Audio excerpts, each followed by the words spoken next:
So here from passive, the occupants, it considers, this definition considers occupant as an active, because they continuously tend to change something in the environment, built environment, and its main objective is to restore comfort. So sometimes if it is comfortable, then they will switch off the fan, open the window so that there is a ventilation.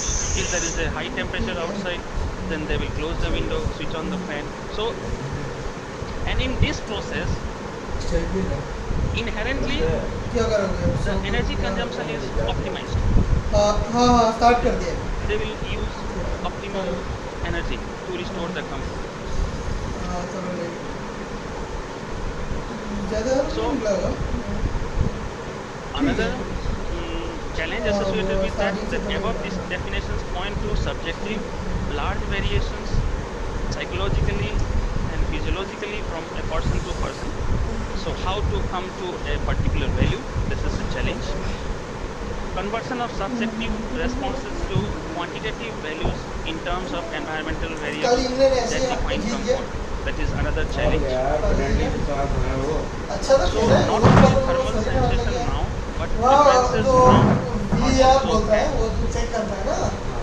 So to reply to the above 2 points, we collect field data and we ask the occupants how you are feeling now and what do you prefer now, just to lock in. So we lot of statistical analysis is done to lock in the values, and there is always considered that these values should satisfy more than 80% of the population.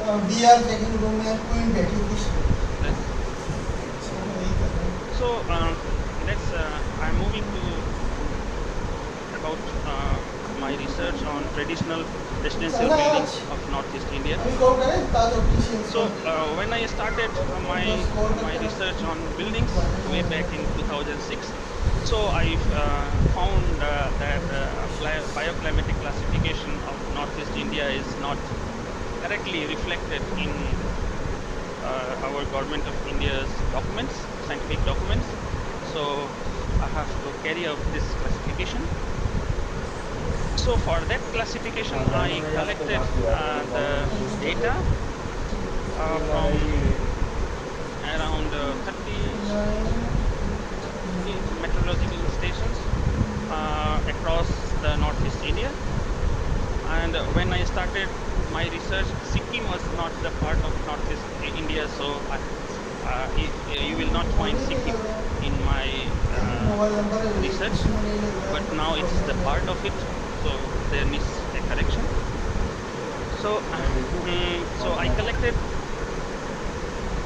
the data about solar radiation, ambient temperature, humidity, precipitation, and sky conditions, and then I did the bioclimatic classification. So this is the existing document.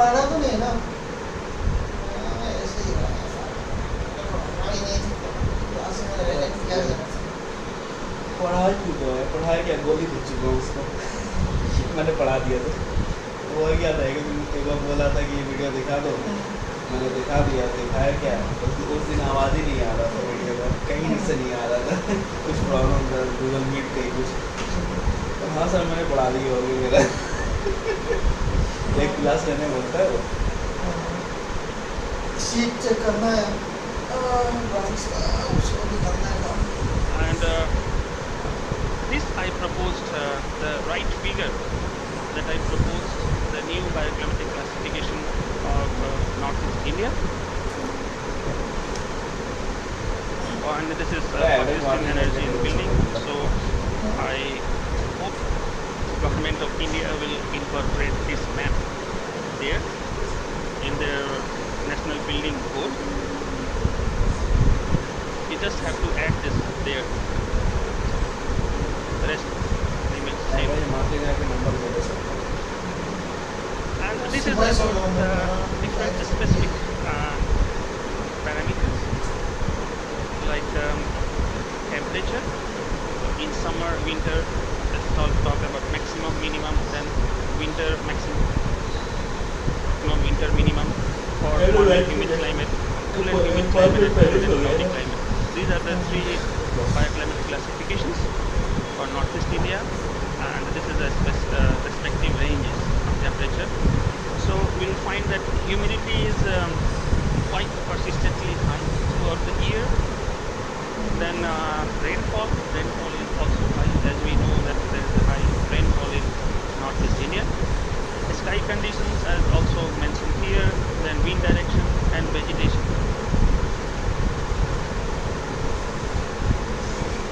So this is about if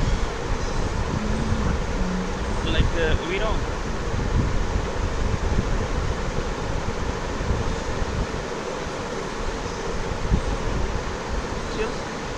of this region. So I used Professor Givoni's bioclimatic chart, and then I calculated bioclimatic potentials of zones, because this it features in new buildings. So what is the possibility, and this potential gives the extent, the limit, maximum limit to which this is the potential, and this can work. But they can also see whether it is economically viable or not. A lot of decisions can be made based on this data. So I generated this data with the bioclimatic. वो लगता है just दाल में कोल हुआ है. This is about cold and cloudy zone, and this is the potential. So this can be card पे number था उसको नहीं लग रहा है. नहीं. For warm and humid zone, the natural ventilation potential is 16.6%. This tells about पर वो है कि 16.6% hours in an year. ये कार्ड थोड़ा पुराना लग रहा था, तो जो कार्ड मेरे पास था वो नहीं लग रहा. Effective way to restore. उसको बॉक्स पे लिखा हुआ है. Then in cool and humid, you have the same potential. Passive solar cooling. I think warm and cool and humid climate they don't have in summer months. So this is about potential, and that is about air conditioning.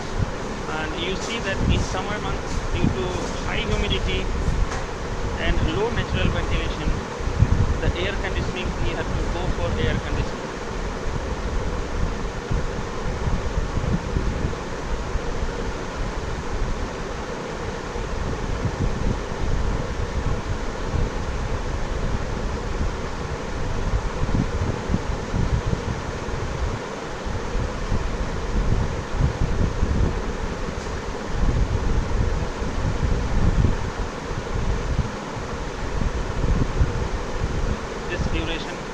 Passive solar heating has a large potential.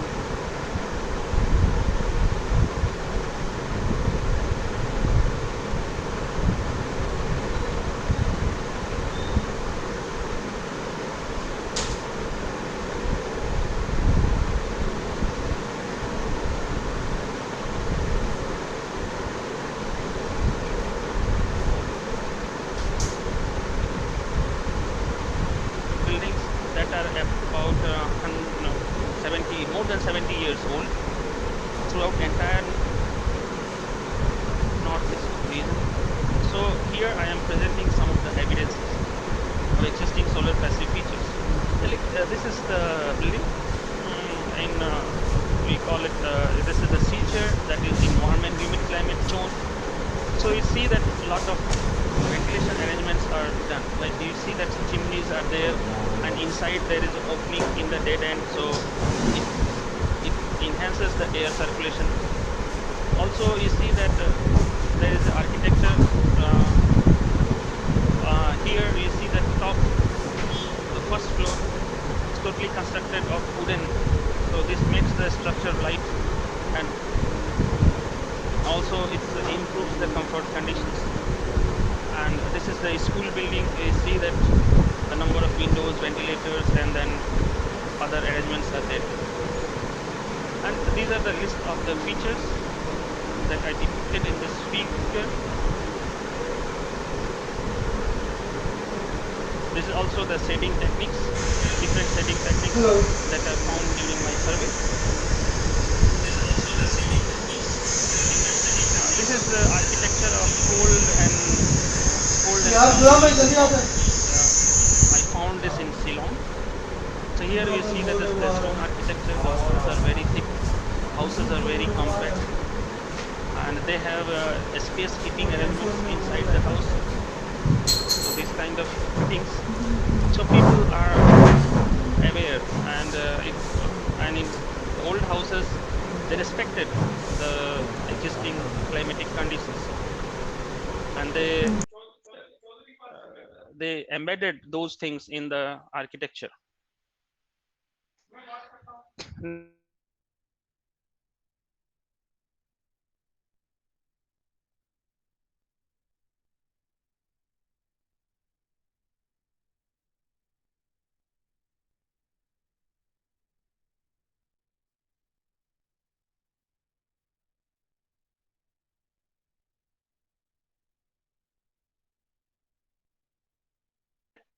of these are the houses that I monitored almost throughout the year for thermal performance study. So these are the different parameters that I needed for my comfort analysis. This is about the neutral temperature. So I found that there is a gradient. So in warm and humid climate, the neutral temperature is 26 degrees Celsius. Cool and humid climate, that is 24 degree, and cold and cloudy, the neutral temperature is 22 degrees Celsius. So this is required as per the ASHRAE standard 55, because we have to give the neutral temperature, so around which people tend to be comfortable during their normal activity, normal clothing. So the thermal environment has to be maintained close to this temperature. But when I carried out this research further, I found that it's very difficult to design a building meeting this criteria. But instead of that, if we defined a range, like we give 5 to 8 degree range, then it becomes very easy, and it becomes feasible to design a building in such a way that this range of temperature can be restored throughout the year. And this has come in my further research. So this is these are the different calculations that we perform to propose the comfort temperature and neutral temperature. All participants, please mute your microphones. There should not be disturbance. Yeah, because here the shifting is going on, so you'll hear some sound. Though I am inside, but yeah, sorry for that. So here you see that. Yeah. I thought it may be through some participants speaker, so for them we can instruct. Okay, thank you. Yeah. So here you see that the range of comfort temperature uh, for for warm and humid climate, it's about 22 to 29, approximately more than 7 degree Celsius.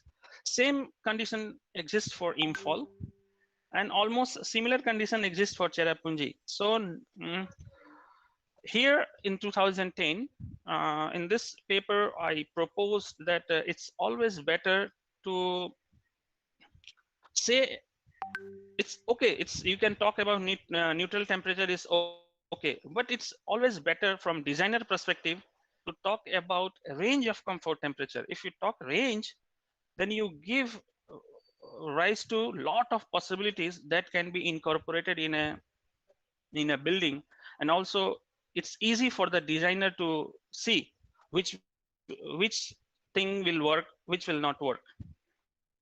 So, and that is published in 2010, and this was the most cited paper of that year of the journal.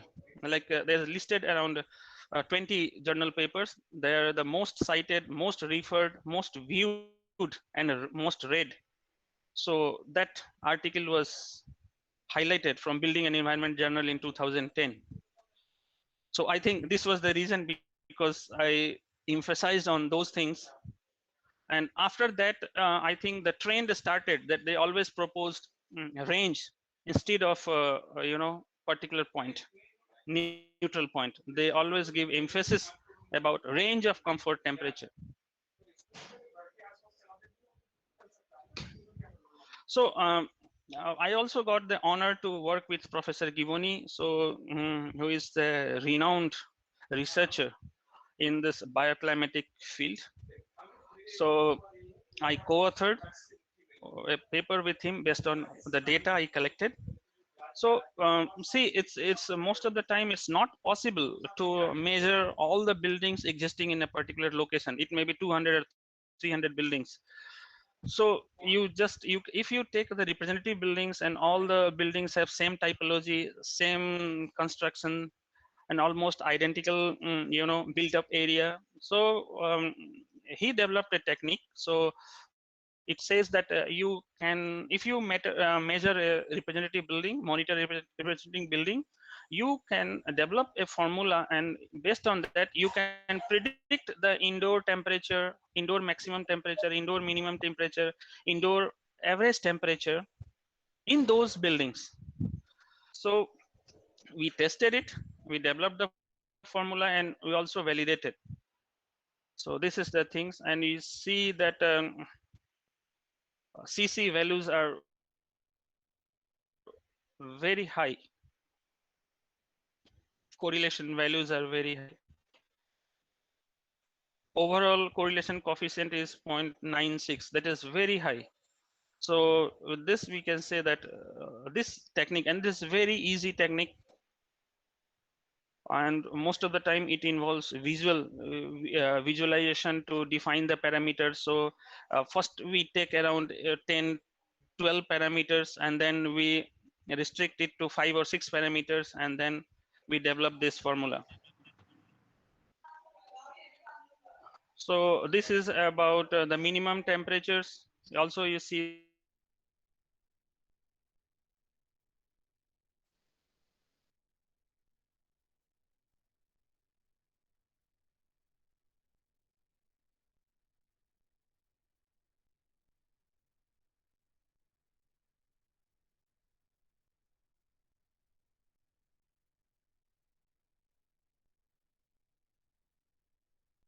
that it's like a building lasts for around 50 60 70 years, 50 to 70 years. It's the general life of today's structures, RCC buildings. So it's always better to analyze the building over 50 60 years, how it will be the because when a designer architect designs the building, he has some data, like what kind of building materials will be used, what will be the energy consumption, what will be the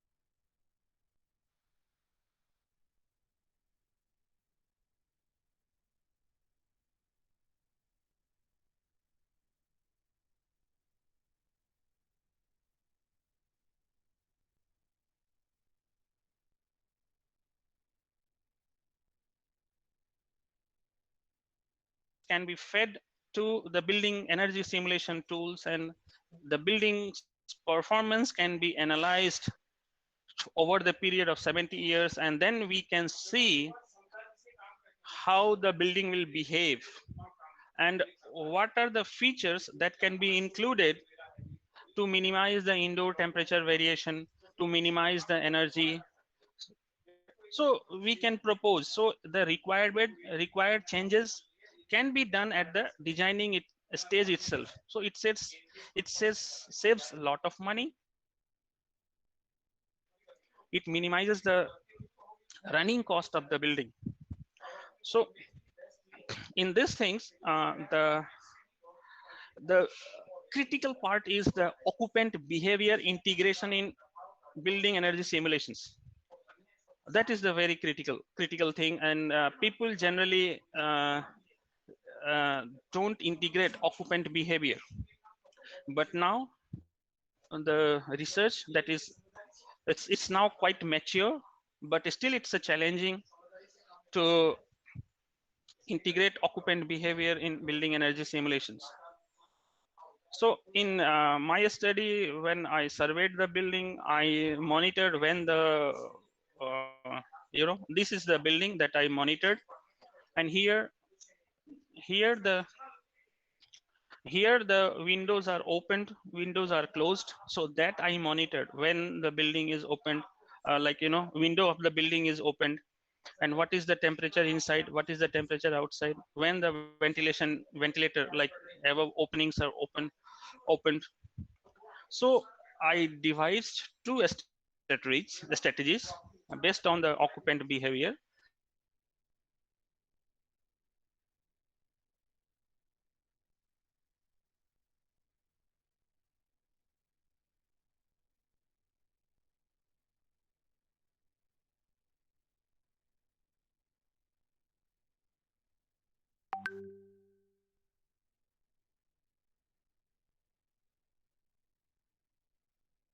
One is that one, strategy two. So this strategy one is that what I found during the field survey, and strategy two I devised myself, and I compared this and I ran the simulations, and I'll see what is the change here. See, this is the there is different zone in the houses, so I considered zone 2 because this is this is the zone which is maximum occupied in the building. So you see here we see this is like about a strategy 1 building a strategy 2. This is the about temperature swing drop. So like indoor air temperature drop in zone 2 for different buildings.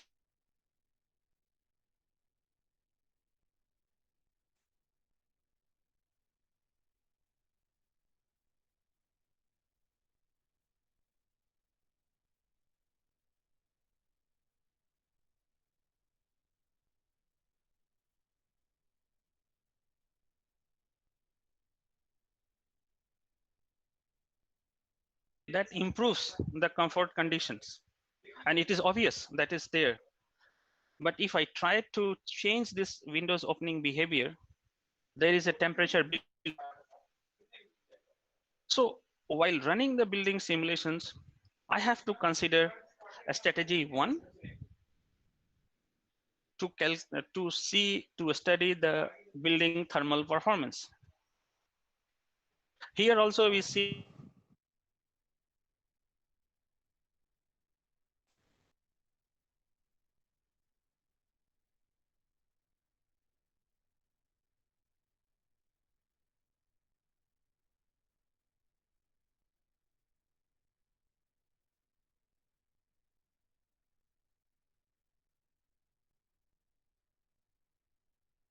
that temperature lies between those ranges for the strategies, so different control strategies. So, and I also incorporated other strategies, like I increased the thermal mass of the wall, I decreased the overall window to wall ratio, I increased window to wall ratio. So the different cases I did the simulation, and then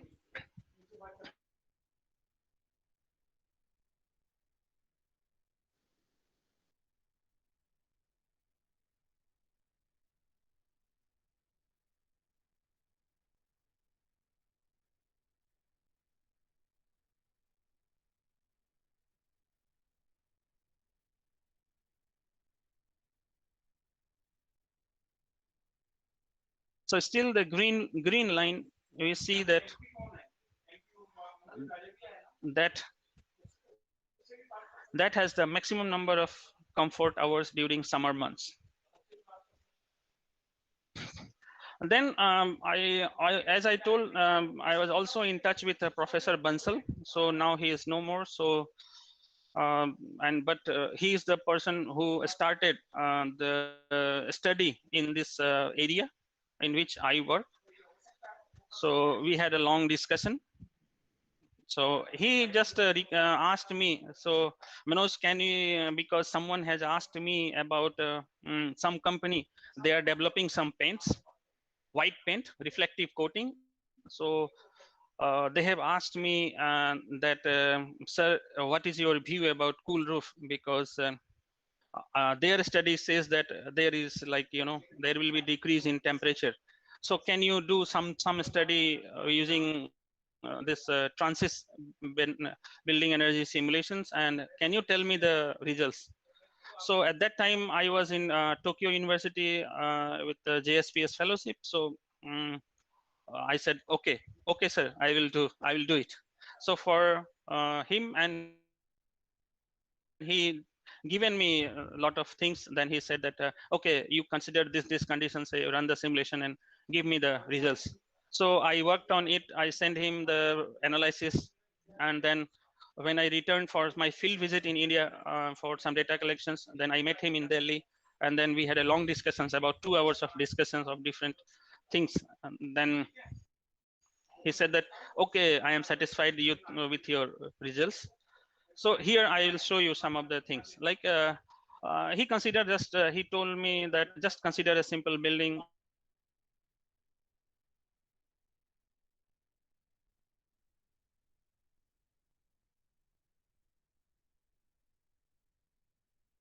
white paint. I just applied white paint on the roof, not on the walls, just on the roof. Because for the company that was developing the paint, reflective coating, it was for roof coating. So he asked me that just for roof you do this. So I put the values and run the simulations, and it shows that when I applied the white paint, that is cool roof, you'll see here cool roof, it works. And in the temperature decreases, indoor temperature decreases about 3 degrees Celsius, even sometimes more than 3.5 degrees Celsius.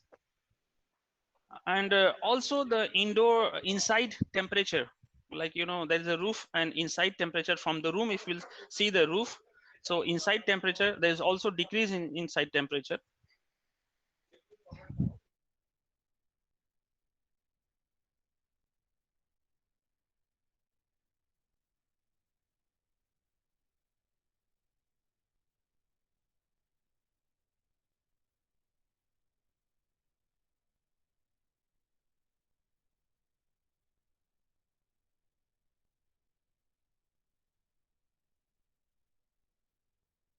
This area, they know that composite climate is the large part of India that falls under composite climate.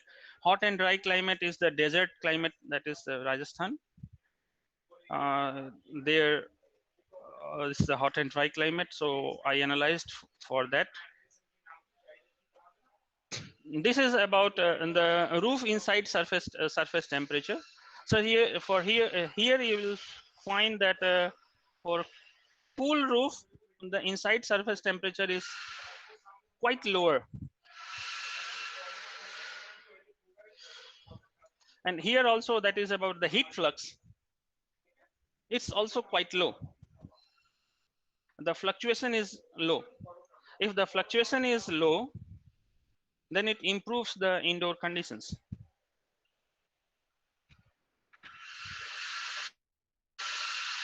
This is about the adaptive thermal comfort model. You know that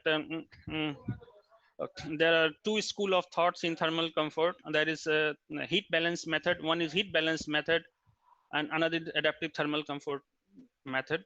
So heat balance method assumes that the occupant is passive in nature, and adaptive thermal comfort, it assumes that occupant is active in the built environment. And there is a quite variation in this two studies, like and then uh, uh, to overcome this variation, we know that there is a there's adaptation is going on. So I worked on this, and then I developed a adaptive comfort model with the help, and in this process we developed like adaptive coefficients that can be added to the, if it can be added to the heat balance approach, then the results will come to the they will become quite similar to the results of adaptive thermal comfort. So here this is the, this is the complex linkages that happens when a person expresses comfort. So there is a adaptation, there is a long-term adaptation, and there is his experience, previous experience, and then there is his anticipation. So a lot of things comes into the mind when a person says that, okay, I am comfortable. So this judgment is affected by a lot of things, and this is the linkages.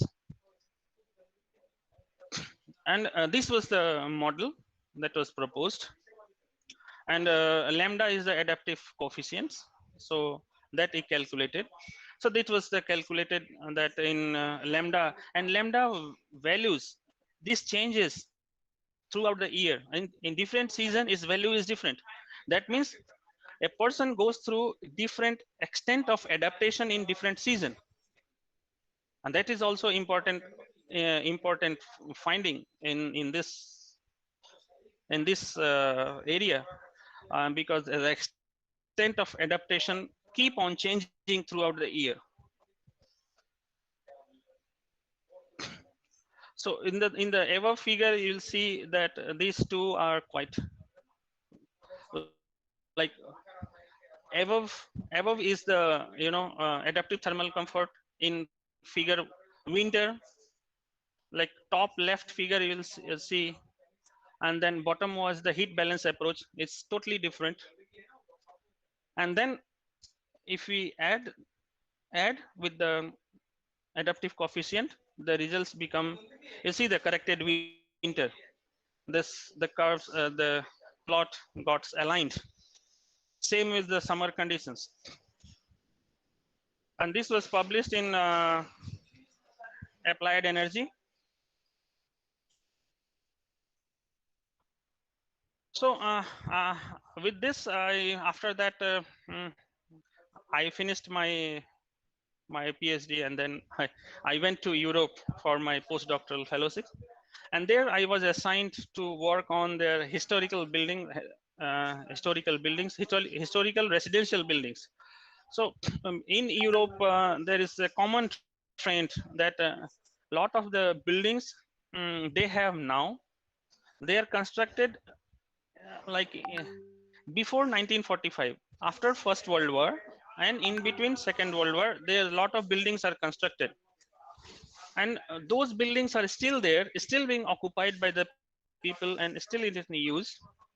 So government has initiated lot of things to improve the building in indoor environment quality, energy efficiency, but most of the efforts of theirs are failed. So they asked me to find the regions why this is happening. And these buildings, since these buildings are constructed uh, uh, in between before 1945, so they do not have energy efficiency measures, and now the heating energy consumptions are very high. It's something around 310 kilowatt per meter square per year. This is the heating energy requirement. So their energy intensity is very high, and the European Commission, they want that it should be around 70. So they want to reduce it, but they're not succeeding it. Why? They asked me to just find out these regions. So I carried out this study, and then so for this uh, the one help I got, that in Belgium they do the socio-economic survey every 10 years. Like in India, we also do population surveys, but here they also do socio-economic surveys, and it's a big questionnaire from government of Belgium. government of Belgium. Each person has to give the input. What is the energy consumptions? What are the how many people they are occupying when the building is constructed? What is the build-up area? What is the material? So many things. It's a big Excel sheet. Everyone has to fill. So I got this thing, and then I use this information for my research. So I considered the Liège city. That was the city and entire Liège city is divided into 24 neighborhoods. We can say ward here, wards. So and then all the building stock I analyzed based on the existing data, and then these are the some of the statistics about Belgium. Liège city is in Walloon region, so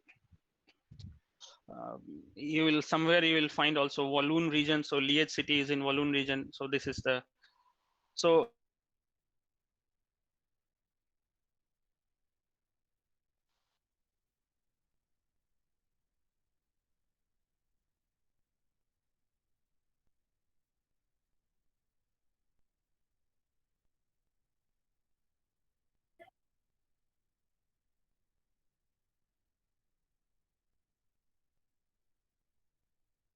high because in Belgium there are a lot of construction industries are there, and it's mainly the exporting nation in Europe. So a lot of manufacturing industry is there, and also the household energy consumption is very high. Then the share of different types of fuel you'll see here, and then the type of houses here. The two facade means like it's the house where two sides of the house are exposed, rest two are shared by other houses. So that's the linear arrangement of the so many houses are there, so they have two facades exposed to the air. Then there are houses that has three facades, means like three outside like envelopes, they are exposed to air. This means that there are two houses, they are together and they share one common wall. The houses with four facades that is exposed to air means there are individual houses. Then there are apartment, commercial buildings and other. So share of these houses are very high.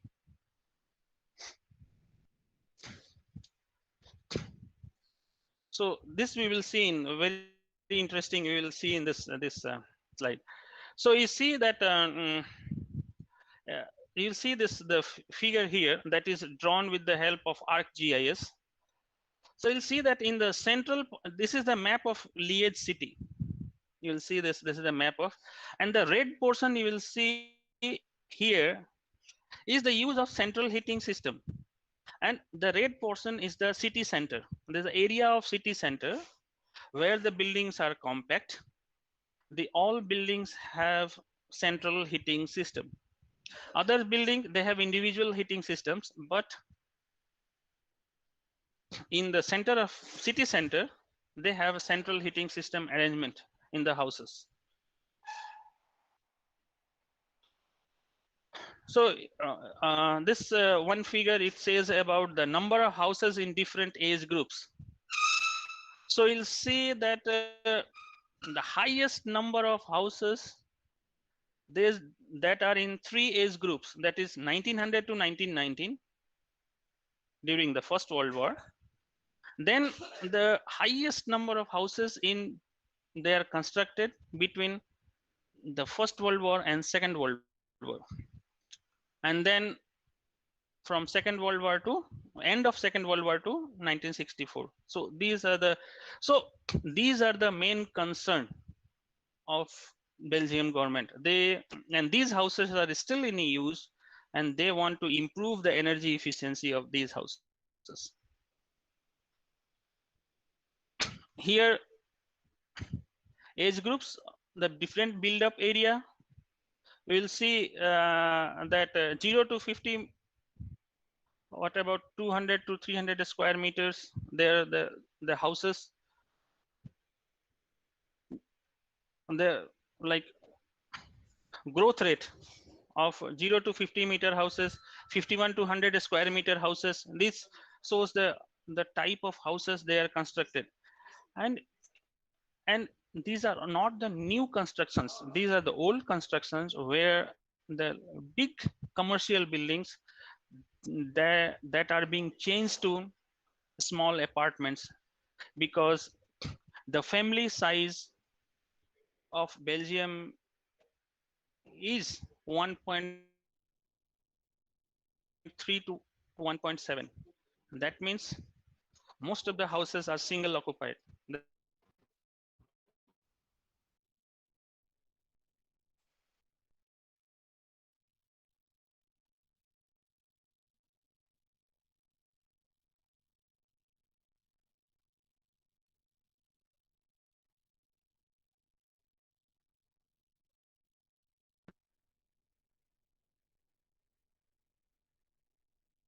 side figure, it shows about the share of facade.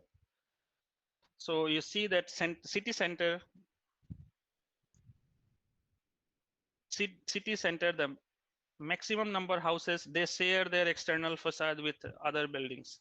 That means the buildings are, maximum apartment buildings. So they're just two side exposed to the external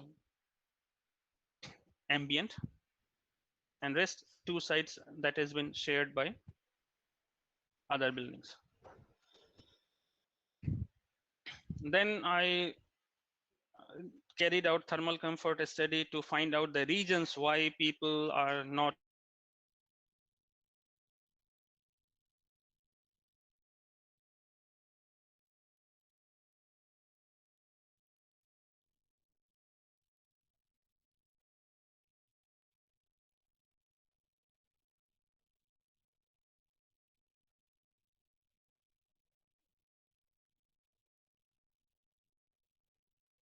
manually control the heating. So that's why you see the erratic behavior. And then this house has got the thermostat, and so you see that in winter, like in March, yes, the indoor temperature is quite flat. But here there is a problem. On the right side of the curve, you see that in the end of May, the indoor temperature goes around 28 degree, and even it crosses the bedroom temperature. So there I told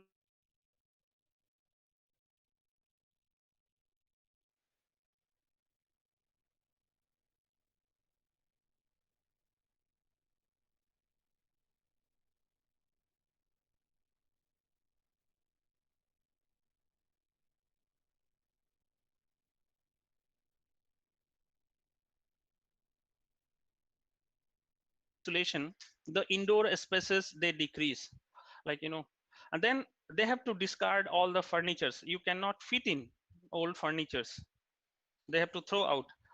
The government has also given the bank finance to it, but the bank, no doubt bank is financing to improving the insulation, to improve energy efficiency, but they are not considering the cost of furnitures that has been thrown out of the house. So people, they have to incur a lot of losses. And also most of the houses, the people, that is occupancy is very less. So the people where they are occupying the houses, they are heating only that portion of the house, not the other portions.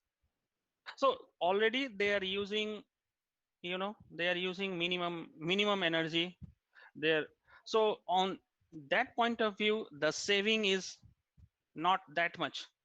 But in the government calculation, they have shown that entire building is heated, and entire building is cooled. So when you consider the entire building, your energy savings increase, and you'll show the payback period. So they said that there is a payback period of around 15 years. 15 years, you will recover the invested amount. But in my calculation, when I proposed them, they said that I told them that in this situation, and if we include the furniture that has to be thrown out of the house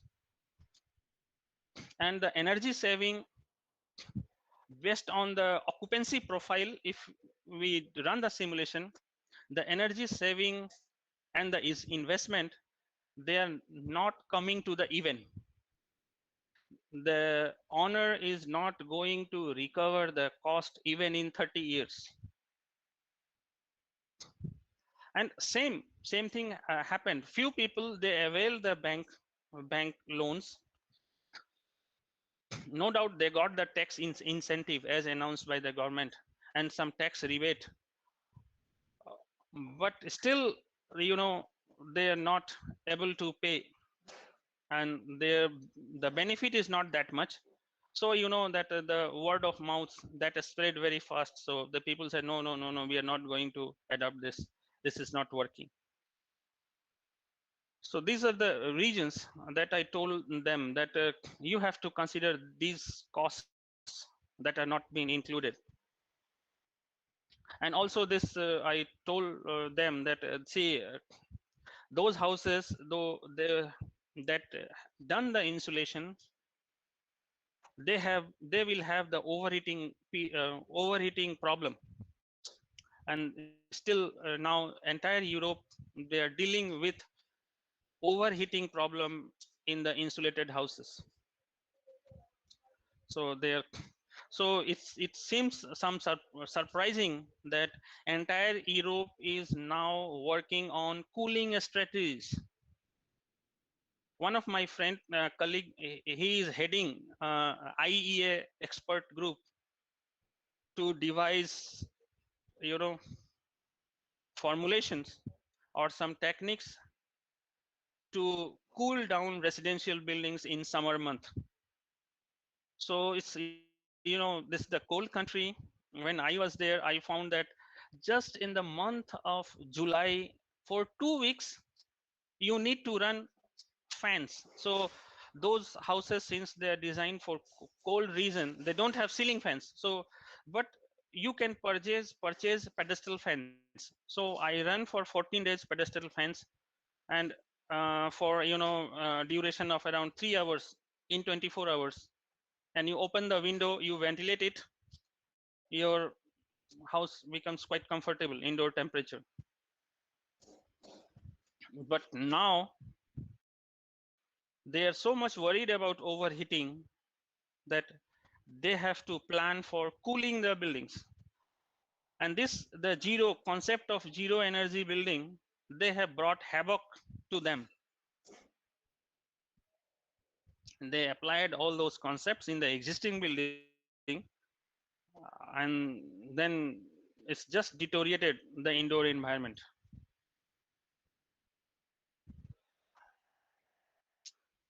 These are some of the analysis that is done there in those houses. This is about the comfort.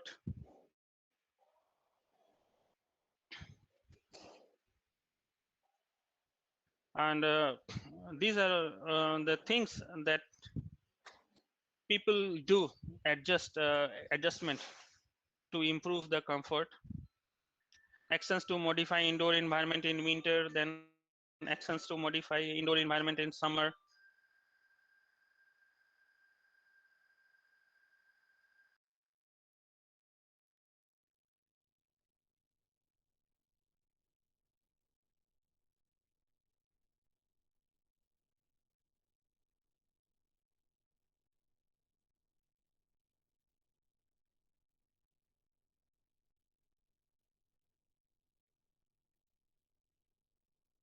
Here in India, with my colleagues, I am doing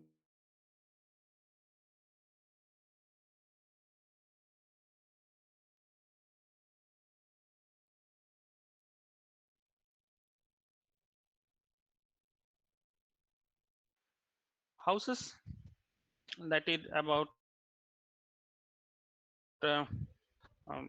it's still going on, these houses, but surveys are completed. So data is being analyzed.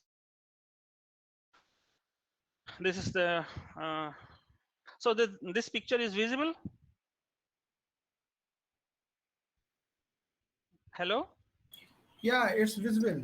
Yeah. So this is the office environment in Northeast India. So the two beautiful ladies you are seeing here, they are from Shillong. So this is the typical dress, their traditional dress. So I took the permission from them. Should I publish your figure, like a photograph? They said, okay, we agreed. So that's why I am showing it here. Else I would have. And these two persons, they also agreed that okay, you can show our picture as a representative in your research. So this is a typical setup of offices in Northeast India. So and one of the paper, I analyzed the data of Shillong and Tezpur. So this is the location. So one is in warm and humid climate, another is cold and cloudy climate. So one location. So Shillong is in cold and cloudy climate, and Tezpur is in warm and humid climate. So I did the analysis. So in first figure, this is me doing the comfort surveys. This is the office in Tezpur town.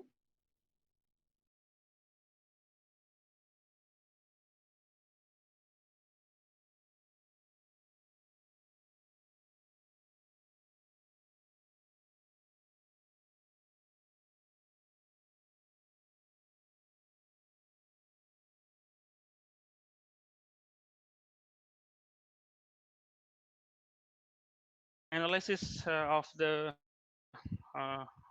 data that we have collected. So in Tezpur, the comfort temperature comes at around close to 26 degree, that is 27.2 degree, that is the comfort temperature. But preferred temperature is, it's a little bit lower. It's around 24 degrees Celsius. And the range of comfort temperature is up to this 29, maximum upper limit is 29 degrees Celsius. So here you'll see in the picture,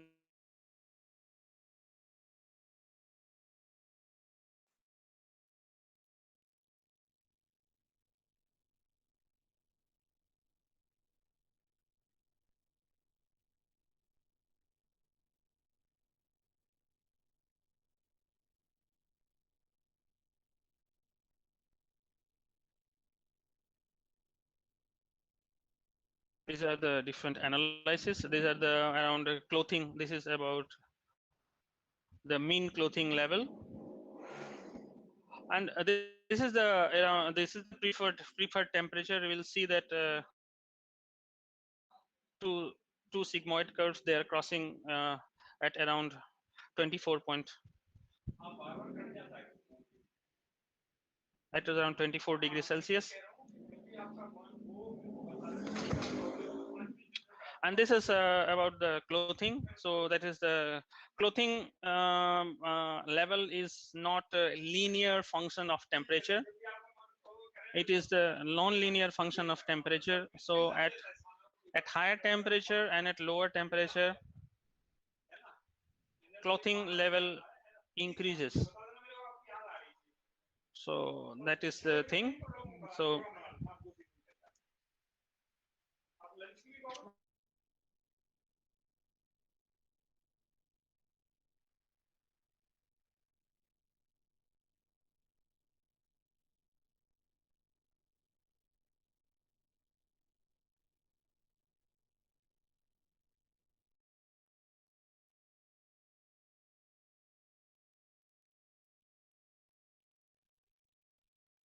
percent of fans are switched on.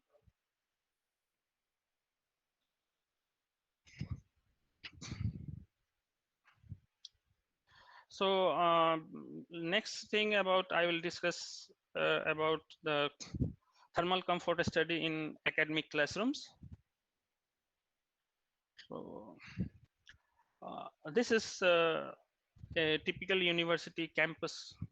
So it's below caption in lower in the caption it is mentioned that is one is Global Institute of Technology, one is Swami Keshwananda Institute of Technology,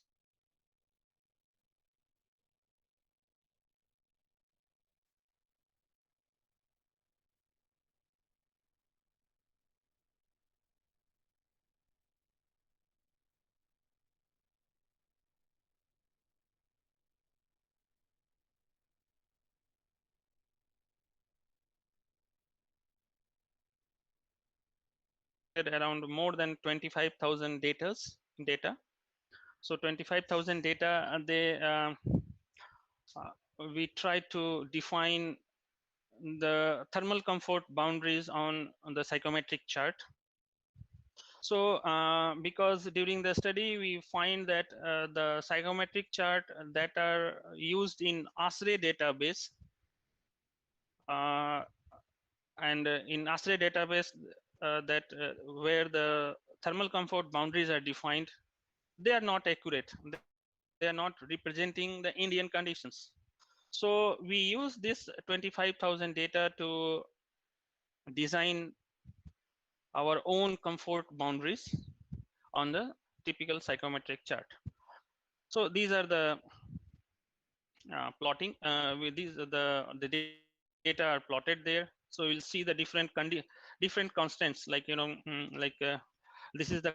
constant of they are just exceeding the boundaries, Well, there are very few points they they are lying in the ASRE comfort boundaries.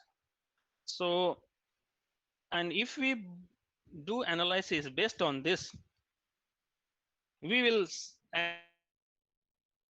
and if we calculate energy savings based on this, at one time we will say that the building will consume very high energy. Their building energy consumptions will be overestimated. And on other hand, when we calculate the savings, we will again overestimate. When we monetize the building energy,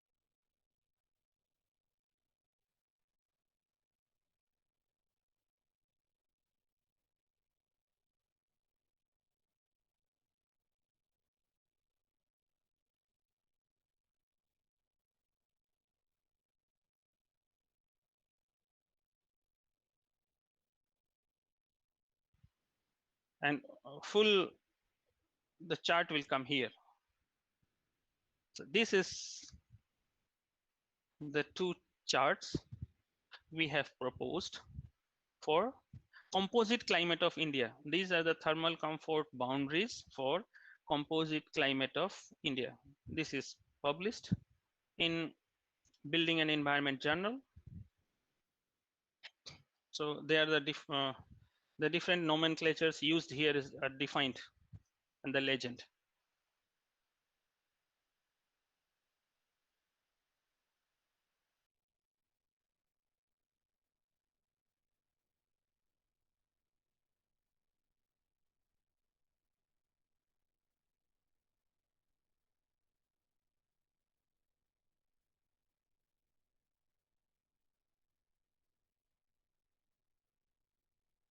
Defines a comfort zone.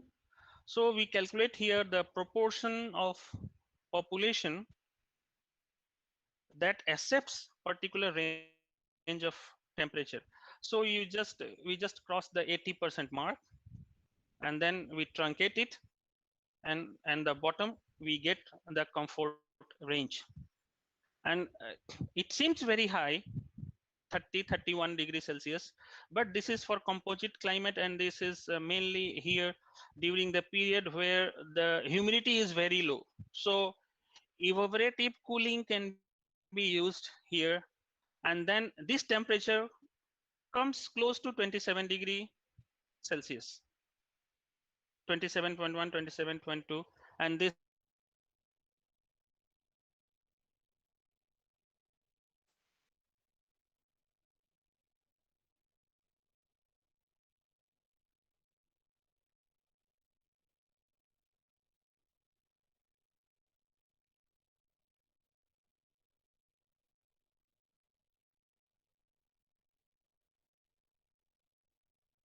preferred temperature is also close to like 26.4 degrees Celsius, and when we use evaporative cooling, the temperature comes to 27 degrees Celsius, so it's quite okay. So we can say that people are comfortable at that temperature. And then one that's this is the Profit analysis. The people, this is the sigmoid curves, that one person wants warmer, one person wants to be cool, and then the intersection is the preferred temperature. And one is this, the comfortable plot. So the same thing, that the plot is shifted here just to align it. So you see that it's almost identical. The preferred temperature and this, the peak of this is around 27 degree.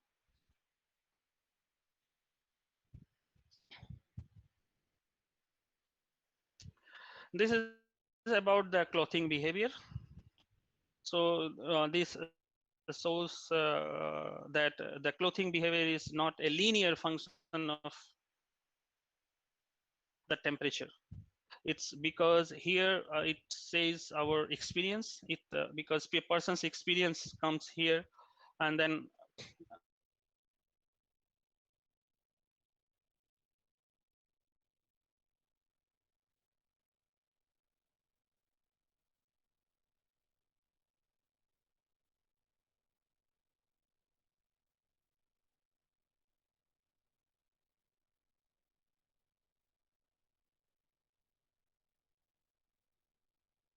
experience and adaptation, it plays a role in defining its clothing level. And also in you see this right figure, it shows about the proportion of windows open and fans switched on with change in indoor air temperature.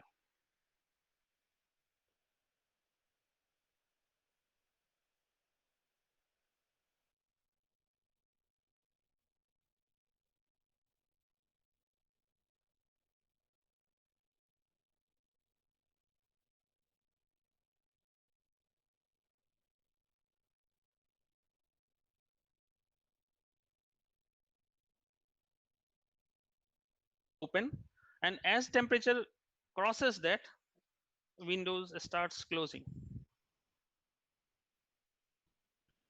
So, and this is obvious.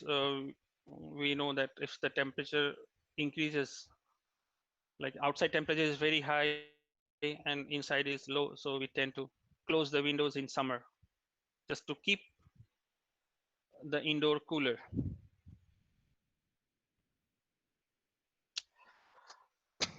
This is about the status of thermal comfort research in classrooms. So we'll see that till this is a review article. This is my review article that is published in Energy and Buildings. So about thermal comfort study status in classrooms. So in 2018, we see that total around 89 plus 4, it's about 93 articles that has been published, out of which 89 are regular research articles and 4 are review articles. This is the status, and for this, Scopus database is used, and this is the trend of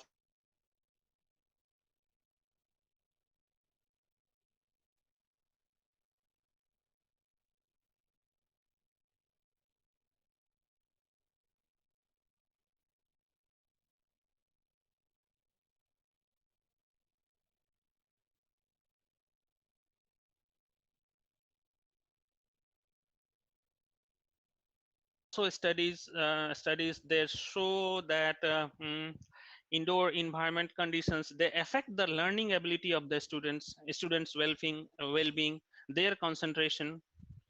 So for that we need to design comfortable classrooms where a teacher feels comfortable to teach, students feel comfortable to sit and learn.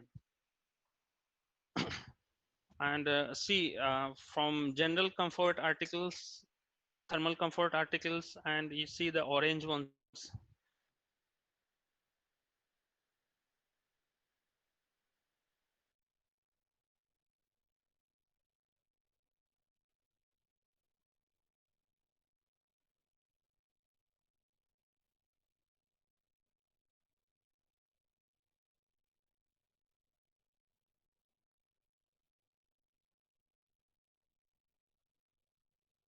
Tropical climate, Mediterranean climate, hot and dry climate. This is the distribution. And this is the classification of field studies conducted in classroom based on education strategy in different continents. So you'll see the USA, Europe, Asia, you'll see Australia, and others. So this is the, and Asia, you see that most of the studies are concentrated at the university level. I think it's quite obvious that USA also,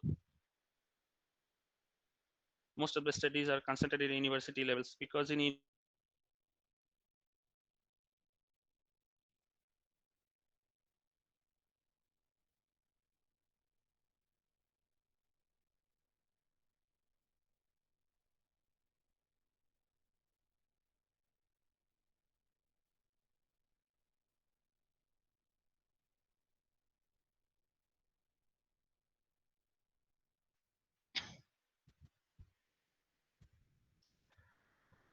this is the I'll say some interesting results. You'll see here, you'll see that mm, this is the ASRE thermal comfort band. ASRE standard 55, they propose this comfort band. In here we'll see that the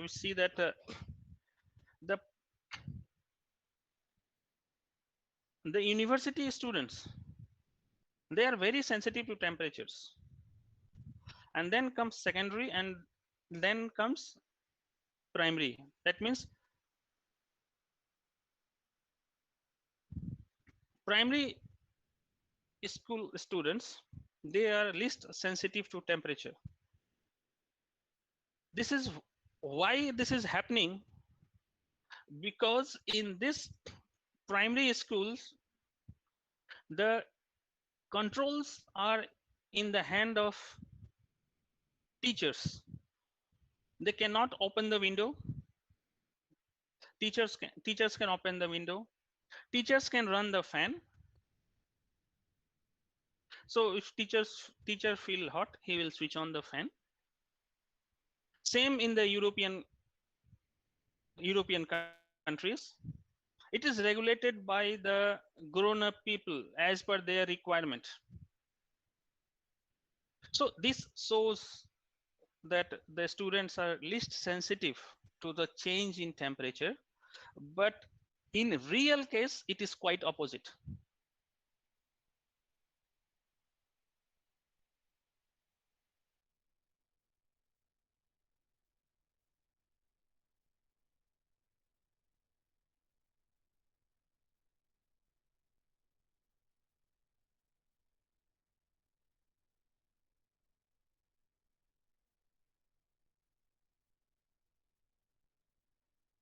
Grown-ups. So there is very contrasting thing here. Just because the controls are in the hands of grown-up people, this graph shows that the people are the primary school students are least sensitive. Here it shows that university students are very sensitive to change in temperature, because they can express and they can tell the teacher, or they can tell it, and they can also set the like AC temperature, fan speed, windows opening, they have lot of controls in their hand, so they are sensitive. It shows they are sensitive to the change in temperature. Also regarding the clothing, the university students, they have a choice to wear the clothes of their own, but for primary they have to wear the clothing based on the choice of their parents. If the parents feel that, oh, it is cold, so they will put on clothes on their children, but they will disregard that the primary student, when they go to the school, their learning involves lot of activity, like there are lot of sports they are available in their learning, so they have to play lots of games.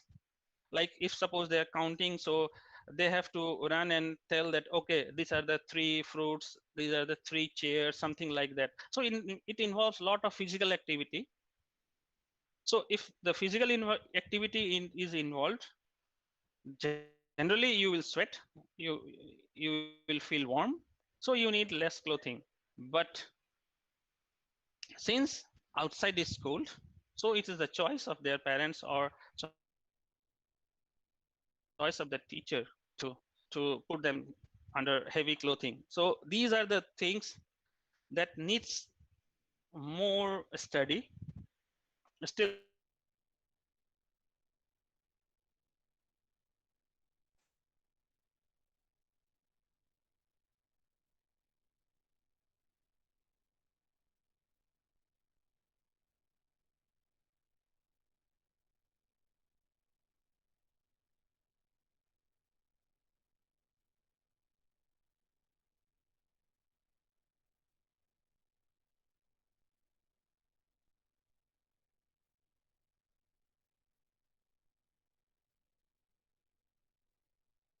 done to you know also the students, the primary students, uh, study environment will improve. Basically the thermal environment that will improve, and we will able to make them comfortable, and this will no doubt improve their learning.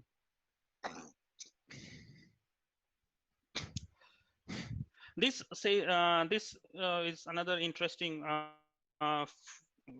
plot. It says about the range of comfort temp that has been reported, comfort temperature that has been reported in the literature. So in Europe, you see that someone reported about 18 degrees Celsius, the students are comfortable, and someone reported about 27 degrees Celsius or 26.5 degrees Celsius, the people are the students are comfortable in primary. So in Europe, it's like most of the buildings are air conditioned, heated, and cooled. So this range is also, it's like, for primary, it's it's like, it needs more research, because this range is very wide. In Asia, the range is very wide, because here some classrooms are air conditioned, some classrooms are naturally ventilated. So those classrooms which are naturally ventilated, no doubt they have higher comfort, they will have higher comfort temperatures. And those who are air conditioned, those are air conditions, there the temperature, comfort temperature will be lower. So that's why in Asia, you'll see the range is very high. But in other USA, in Australia, you see this.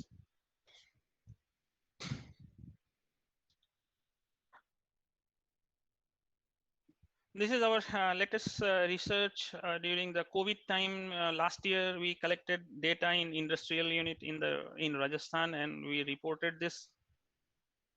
So since the study was started much prior to that, but it extended So at the very end of the study, we tried to ask the workers about the COVID restrictions and its impact on their work profile. Oh, and we integrated that just to represent the situation in the industrial buildings. This is Jaipur. We considered this is a transformer making industry. So this is about the probit analysis for predicting probability of voting on each sensation scale. So zero means comfortable, neutral, and positive value means warm, and negative value means cold. So where -3 is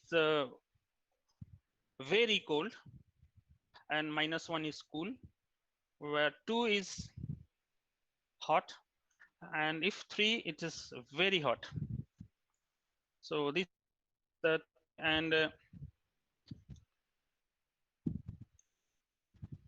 it shows the actually a span, the temperature span at which the voting pattern will change. Like if people, they will if we consider 50% profile and we consider draw a horizontal line, it will give you a range of temperature at which the voting will change. If a person is feeling comfortable, and if we increase this amount of temperature,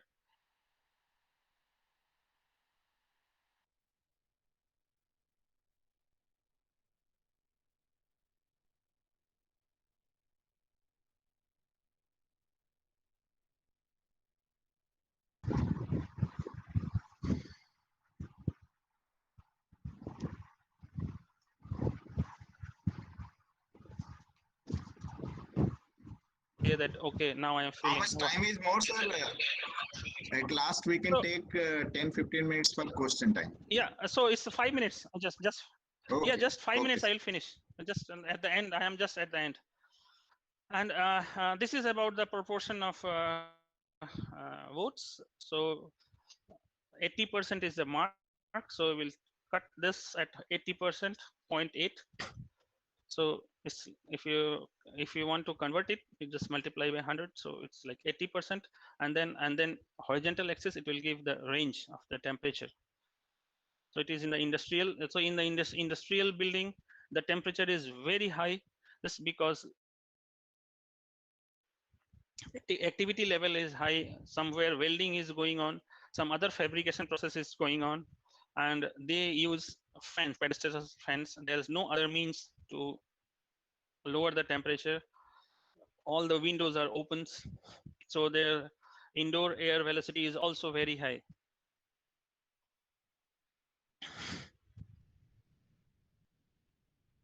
This is the left figure is just the we just plotted the comfort range on the ASRE and what we got in the study. So we'll say here it says that people are less sensitive to the change in temperature because they are working in an industrial environment, and they are habituated to the little bit warm environment because of lot of fabrication activity. So they're uh, they vote that okay, they're comfortable at long span of temperature, larger span of temperature. And this is the fan use behavior. You'll see that at around 31 or 32 degree, almost 100% fans are switched on. This is about clothing, and the this slide is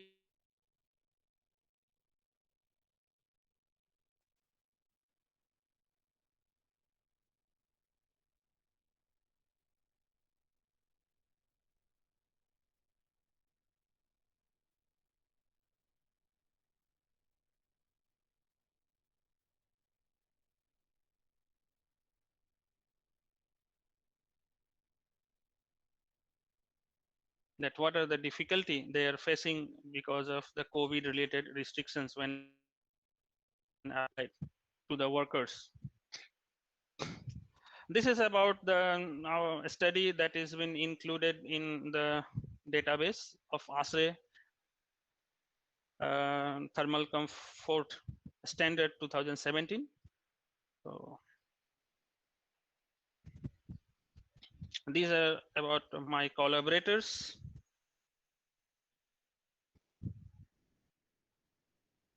and these the whatever I have presented here, this is all from these publications. These are the international journals, and these are international conferences, and this is about invited talks. Okay, thank you. Thank you for your patience. You are listening. It's really a long talk. Okay, thanks, Dr. Manoj Kumar. Such a Yeah. wonderful talk. And just to identify the difference between the thermal comfort and the natural comfort, how to convert the air conditioning into the natural ventilated room. So anyone from the audience, if want to ask question from the Dr. Manoj, then you can ask if there are any question in your mind regarding that topic.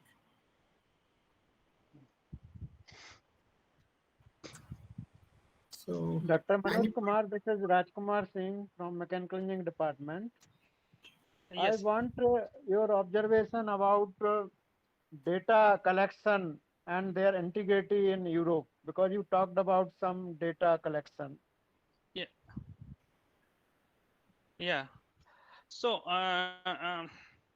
this for thermal comfort study that is collected by me because I purchased the instruments. So for thermal comfort study, I collected the data myself. I visited every houses. I did the survey. I installed the data loggers. I monitored them regularly. So in that points, instruments were ISO certified as per the ASRE standard requirement. So that is okay. And here the building quality survey that is done by the government of Belgium every 10 years, there uh, actually there I used that data also in conjunction with one study that has been done by the University of Liège, where I was doing my postdoc. So they finished that study in 2011 month of April or May. So I use that data also, and this the general socio-economic survey data also, and that data they are verified for the Walloon region. Walloon region means like southern part of Belgium, that is the more industrialized part of Belgium. So, and that is a French speaking, French dominated people is the region. So there I use this data and the general socio-economic data, since this is a government data. So, and it's like accuracy is like, I just verified with this one of the study that has been done by the University of Liège, and I observed the trend, if trend is coming similar, that means that data is we can rely.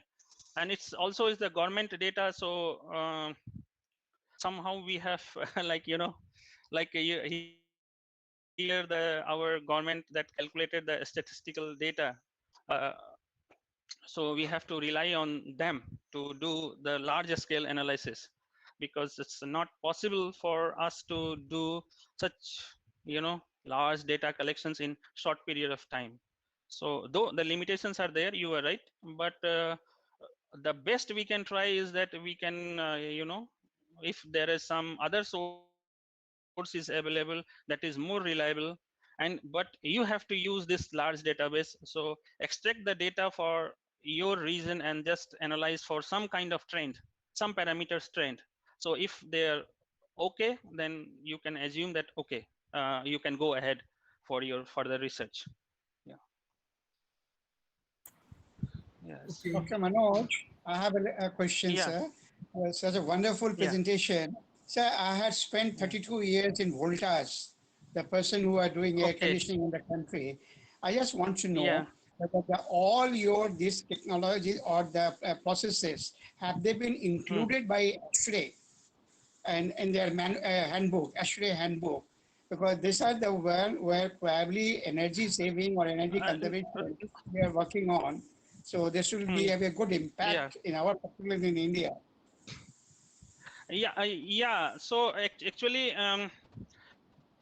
what actually I don't know whether because for all this study we follow the ASRE handbook, the protocols, ASRE handbook, the some protocols are there.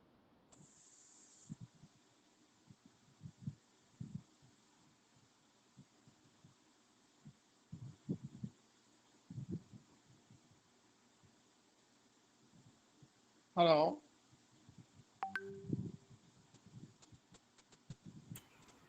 I think his voice is lagging. Yeah, Uh, voice is some cracking. technical issue is there, so we have to wait. Some time lag Yeah. is Yeah. also coming sometimes.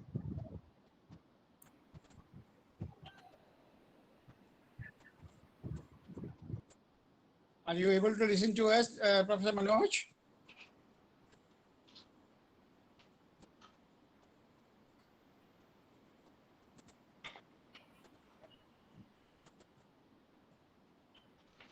Okay, Dr. Pal, let's just continue. Thank you. Thank you. We There over must be some test. yeah. Yeah. Yeah, we over generalize, so we have to very careful in doing such calculations. No, my point is that sir, in your psychrometric chart, whatever the Hmm. comfort zone you have tried to show, have Hmm. they been included for the design purpose of air conditioning plants or the building simulation for the Hmm. pre-designing purpose by the architects?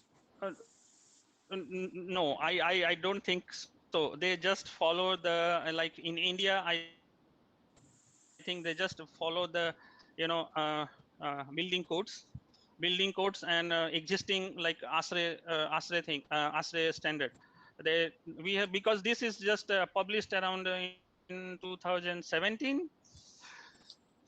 So I think it is in domain, public domain. So we hope that government, at least government of India, can take such initiative. So you can suggest, because now today the green building codes, these are one of the important factor when we talk of climate impact because of the heat conservation, I mean heat utilization. And government of India has already introduced 24 degrees centigrade as a comfort temperature for the ACs. So particularly the variation in the different zones of the country, depending on the climatic condition and depending on the Yeah. changing weather condition, I mean, this Uh, can be suggested. So that yeah. building code should add this on your these psychrometric chart changes. And a wonderful presentation, sir. I do agree that this will really make a good impact in the future.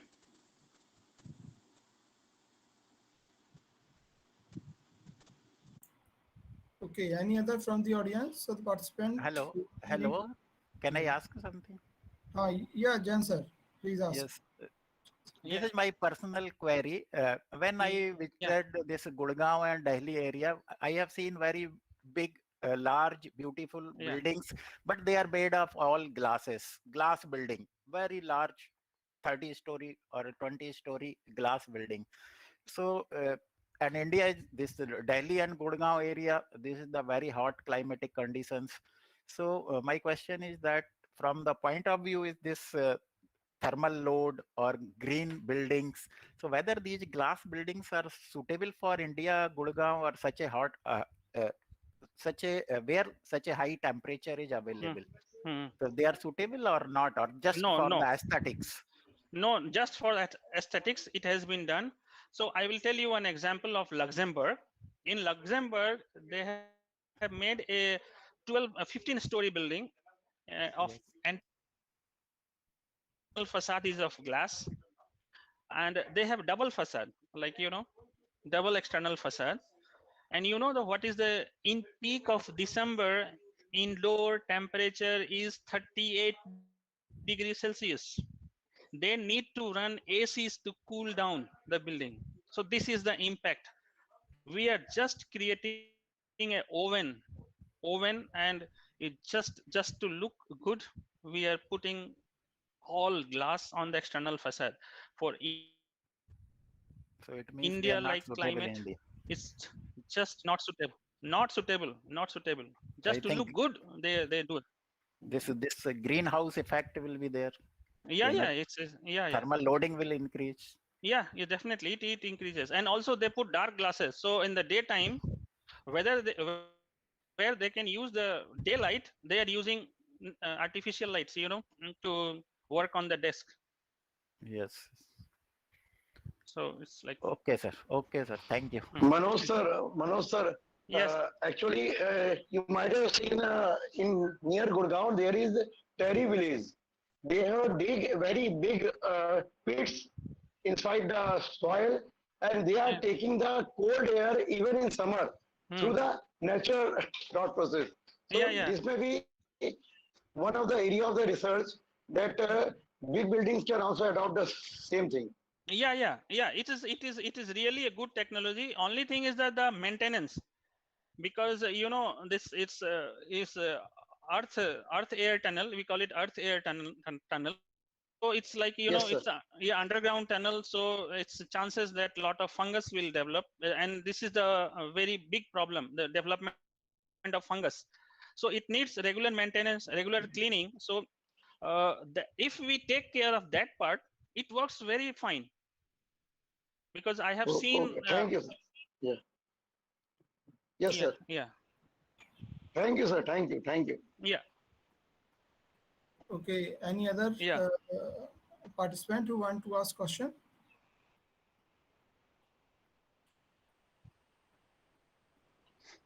Okay, Hmm. no one. Hmm. Okay, so again, I thanks Dr. Manoj for the Okay, wonderful presentation, and he shared their research knowledge yeah. to the with the all the participants. Okay, thank you, So sir. okay, thank you, sir. Okay, thank you, sir. Bye. Okay, so our next session will be start after 30 minutes. I think at 12 o'clock. So we will assemble again. Okay, okay, bye. Okay, okay, sir. Okay, thank Bye. you, sir. All the participants, please note, please join on time. In between, during the lecture, avoid joining. Preferably join around 2, 3, 1 minute earlier at least, so as to avoid the inconvenience. And Professor, I think Dr. Atul from JNU will be delivering after lunch session. So please join on time and keep precaution about being mute during the meeting. Only during discussion time, open your microphones. Thank you, everyone. Okay, thanks to all. So those who want to be active may active. We will start around 11:55 something, interacting with you. Okay. Thank you, sir. Thank you, Junaid sir. At 11:55. Okay, thank you, sir.